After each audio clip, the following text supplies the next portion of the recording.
sini terbaca 1,873 sekian sekian sekian, karena dia nilai 4 digit di belakang koma itu cukup kecil, jadi ada getaran sedikit saja itu kemungkinan dapat mempengaruhi nilainya. Nah, kita dapat melakukan kita dapat nih, teman-teman dapat lihat, saya gerakin, dia gerak. Nah, dapat kita tahan di sini. Jadi kita catat 1,8736 volt di arus pada R1.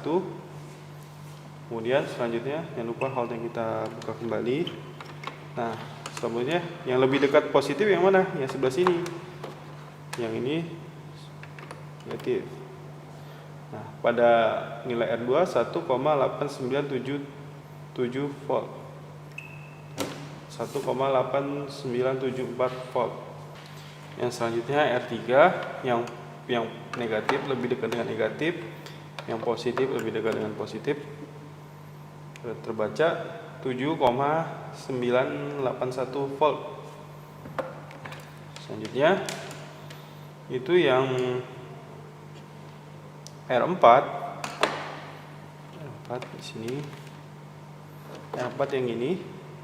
Nah, yang lebih dekat yang sekarang gantian, yang sebelah pinggir yang lebih dekat dengan negatif. Nah, berarti 1,861, kita tahan 1,8645 volt. Buka lagi. Terus yang ini yang dipindahin nilainya, kita tahan 1,8954 volt. Nah, selanjutnya itu pengukuran arus. Nah, untuk pengukuran pada arus, kita tadi kan pot yang kita gunakan adalah tegangan. Nah, sekarang pot yang kita gunakan adalah pot arus, karena arus tadi tidak kecil, hanya 1 ampere maksimalnya. Jadi kita gunakan yang kecil, yang maksimal 2 ampere. Kemudian perbedaan antara pengukuran tegangan dan pengukuran arus adalah apabila kita mau mengukur arus yang mengalir dalam suatu rangkaian, kita harus menserikan alat ukur kita. Nah, di sini sama seperti yang tadi, untuk yang lebih dekat dengan positif, yang negatif. Ini yang positif. Nah, arusnya ini dari sumber tegangannya kita cabut dulu. Terus di sini jangan lupa ampernya. Terus kita sambungkan. Jadi arus ini yang dari power supply ini akan mengalir ke multimeter, baru ke dalam rangkaian. Nah, akan mengaliri rangkaian R1 ini. Kemudian kita masukkan, kita sambungkan. Nah, arus yang terbaca di sini 3,40 mikroampere. Nah, 3,4 mikroampere. Kita sambungkan lagi. Nah, arus yang kedua, yang positif, negatif.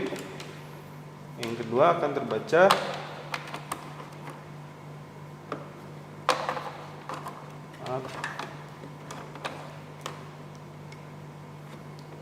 8,70 mikroampere. 8,7. Nah, berarti kan ini arus I1 atau ini I2,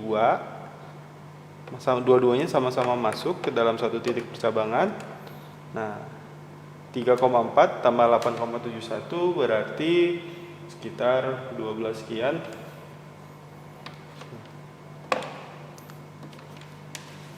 Terus kita coba yang I3, yang negatif, positif.